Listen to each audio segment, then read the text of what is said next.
শিশুটিকে উদ্ধার করা হয়েছে, আপনারা দেখছেন। রাজশাহীর তানোরে পরিত্যক্ত একটি গভীর নলকূপে পড়ে যাওয়া 2 বছরের শিশু সাজিদকে দীর্ঘ 32 ঘণ্টার রুদ্ধশ্বাস অভিযানের পর অবশেষে উদ্ধার করেছে ফায়ার সার্ভিস। কিন্তু দুঃখজনকভাবে হাসপাতালে নেওয়ার পর ছোট্ট সাজিদকে মৃত ঘোষণা করা হয়। বুধবার দুপুরে গর্তে পড়ে যাওয়ার পর থেকেই ফায়ার সার্ভিসের সদস্যরা দিন-রাত জীবন বাজি রেখে চেষ্টা চালাচ্ছিলেন। বৃহস্পতিবার রাত 8টা পর্যন্ত কোনো সন্ধান না মেলায় উদ্ধারকর্মীরা জানিয়ে দেন শিশুটি হয়তো আর জীবিত নেই। আর সেই মুহূর্তে দুশ্চিন্তা আর আতঙ্কে পুরো এলাকা জুড়ে নেমে আসে নীরবতা। অভিযানের শুরুতে চার্জ ভিশন ক্যামেরা পাঠিয়ে প্রায় 35 ফুট পর্যন্ত অনুসন্ধান করা হলেও গর্তের ভেতরে শিশুটির উপস্থিতি শনাক্ত করা যায়নি। এরপর স্কেভেটার দিয়ে রাতভর খনন, সকালে সেই বড় গর্ত থেকে নলকূপের দিকে সুড়ঙ্গ তৈরি। তবুও শিশু কোথায় থাকতে পারে তা বুঝে ওঠা কঠিন হয়ে পড়ে। ফায়ার সার্ভিসের সহকারী পরিচালক দিদারুল আলম জানান, নলকূপে বিকল্প পথ তৈরি করে অনুসন্ধান চলছে।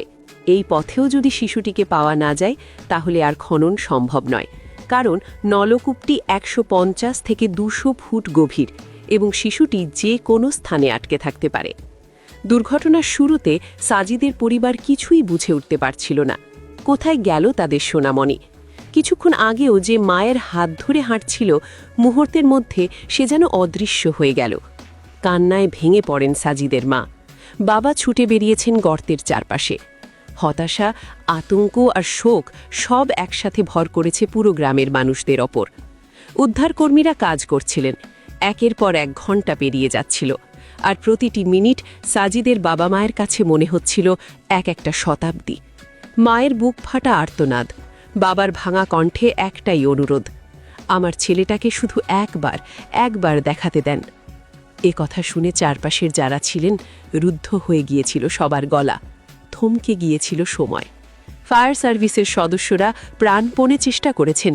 দিনরাত খনন, ঝুঁকি, পরিশ্রম সব কিছুই যেন একটাই লক্ষ্যকে ঘিরে, ছোট্ট সাজিদকে জীবিত ফেরানো। কিন্তু শেষ পর্যন্ত সব চেষ্টা, সব অপেক্ষা, সব প্রার্থনা এক নির্মম বাস্তবতায় শেষ হয়ে যায়। এই ঘটনার পর এলাকাবাসী ক্ষোভ ঝাড়ছেন।